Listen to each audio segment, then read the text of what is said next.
The term friend-slop is one I've seen being regurgitated and reused in recent memory, particularly within the online space, Twitter sphere, etc., etc. And it's been used to describe this new sort of emerging genre of games which have become increasingly polarizing over like the last year or so. And it's this idea of games which are designed with multiplayer in mind, created to manufacture clip-worthy moments, right? That you'd see on Twitch, on YouTube, live streamed, your favorite streamer playing with their friends.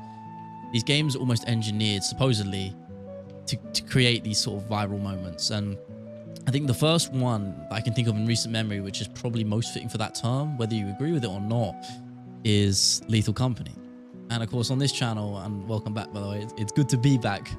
For one, I like to talk about my personal experiences, you know, with games, of course, and why I love them. And Lethal Company was a game which I had so many positive experiences with. And I think it came out in a time where, for me, post-university, I was seeking that sense of connection with other people again, coming back home, and Lethal Company kind of provided that, to being able to play with my friends again in a new, organic way. And I say new because it's so hard to find something, a way to play a game that's so innovative and original. And I feel like Lethal Company really paved the way for that. And if you don't know what the game is, it's one where, you know, you work together as a team, with proximity chat enabled to explore these dangerous environments full of scary monsters. And it's sort of a survival horror, humor-based approach.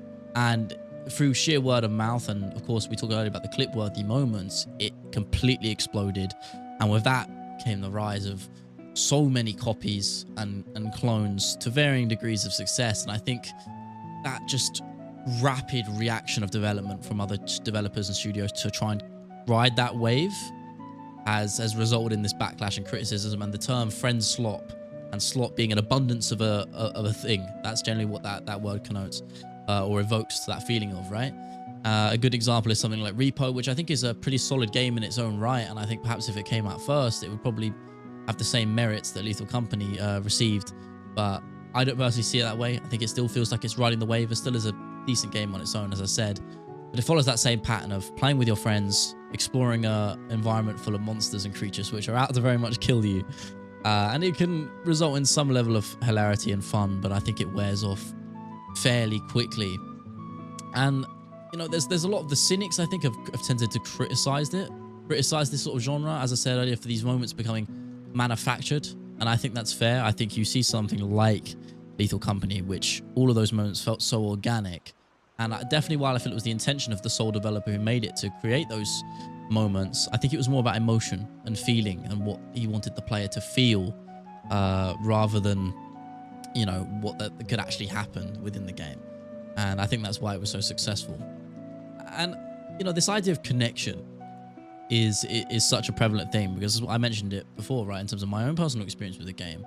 I feel like particularly within 2020, slightly beyond, as a result of a post-COVID time we're living in, you know, multiplayer games in particular have had a bigger focus on that, on cooperative experiences, rather than just player versus player, pitting one against another. You know, not a multiplayer game in its own right, but something like Death Stranding, which I loved in terms of its themes and even its gameplay, weirdly enough.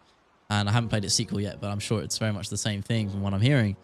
Is it really highlighted that sense of community, and that's what people resonate most with a game like that. And the same thing can be said about titles like Lethal Company, like Repo, etc., for all of their faults.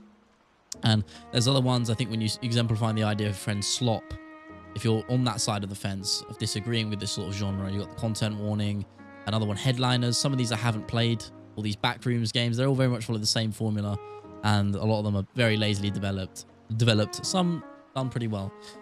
But I think the reason I wanted to make this video was in recently, another game has come through, which I'm sure you've played, or at the very least seen, and I've very much enjoyed my time playing with it, which is a game called Peak, which is another cooperative experience, but it's not, you know, you could argue it fits into this friend-slop genre, and I think that's a more than fair point when you're looking at the game's characteristics, because if you don't know, its simple goal is about climbing a giant mountain with your friends and completing that task. It's surmounting that challenge together, and it's that cooperativeness and connection which is, I think, is the word, which is the through line through all of these games, is connection, which what makes it so fun. And it's not about, you know, it has had these clip-worthy moments, like these hilarious clips on Twitter, which is what make people buy the game. So it's a marketing tactic in itself, but I think at the bottom line, the game has to be fun and have good replay value. And I think that's the missing link, which I think Peak has, which a lot of these other genre sort of wave riding games sort of are missing or are lacking, should I say. And it's such a nice change of pace. I think when you're looking at it as a whole with this genre, and sure, there's things to critique about, if you want to call it such, the Friendslop being too formulaic, people repeating everyone else, not much originality. I think they're very, very valid points, but I think something to be said, in my opinion, and everyone's going to have theirs, is it's so nice to enter a multiplayer era, I would say, where we're seeing, in my opinion, a somewhat of a decline. Obviously, it's still very popular, but in competitive shooters and fast-paced FPSs where you're pitted against one another and it's very fine margins. And there's, of course, always going to be a market for that, and it's always going to remain popular. I guess it's not necessarily much of a decline in that genre, and it's more so just this side of the fence, this other side of the coin, where you've got cooperative experiences, which are just so much more focused on community and friendship, with friends and strangers. You know, you can build and foster those relationships with people out of nowhere. You know, I think that's what gaming's all about. At least multiplayer gaming, in my eyes, it's. You know, I talk about my love for Destiny on this channel before, and how my favorite moments with something like that are raids. You know, those 6-man cooperative experiences where you're working together as a team to complete a common task. And, you know, I resonate with something like that so much, and it's part of my, you know, younger years. I still think about it. You know, it's such an incredible experience to go through. And I like to think Peak, perhaps to a lesser extent, created by a smaller team and obviously a completely different genre, you know, at the bottom of it. It still evokes some of those same feelings, you know, even now as I'm 23, approaching 24 years of age, you know. So I think overall it's a net positive. You know, people talk about this term, but I always like to focus on the positives, or see the positives in this industry, which I love. And I'm sure some of you love so much. You know, I really want to focus on that, because there's so much negativity in the games industry and in a lot of places online. I think we're going to try and shy away from that for now.